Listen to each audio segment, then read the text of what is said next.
I like taxis, I like trains, I like Brooklyn when it rains, but I love Betsy. I like walking after dark, I like jogs in Prospect Park, but I love Betsy. I Love Betsy is the first song in the show, but it's the last thing I wrote. It's actually it was the final number that I think I put into the piece. It had so much that it had to do. It has to tell so much plot of the show, and it was just an impossible task.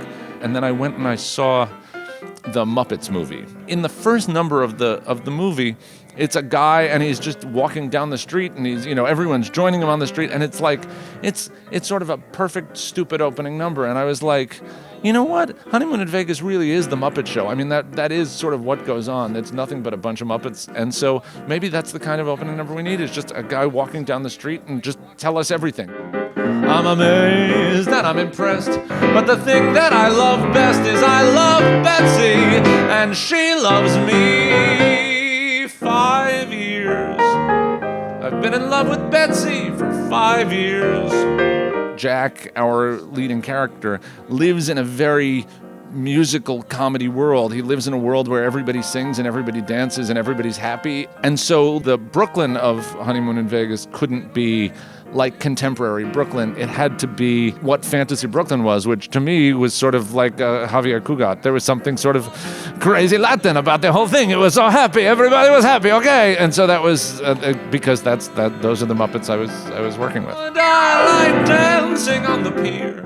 I like Broadway once a year, and I love Betsy. I like visits to the zoo. I like opera. It's not true, but I love Betsy. The title I Love Betsy seemed like the most 1948 musical comedy title you could have in the end. I thought the whole show should just be called I Love Betsy. The weird thing is that I remember we were in a Bridges of Madison County workshop while I was sort of having all of this epiphany, and it was the same day that I wrote It All Fades Away was the day that I wrote the beginning of I Love Betsy, which I always think is sort of a real picture of my brain, that I was able to subdivide it sufficiently to get those two ideas going at the same time is kind of devastating. Betsy loves me. It's amazing. Betsy loves me.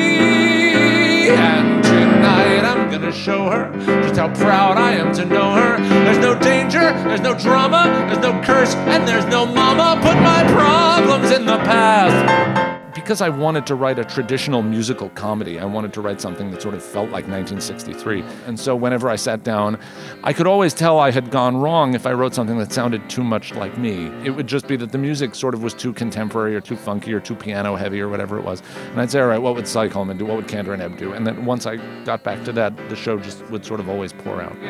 Sorry, Mama, I love Betsy.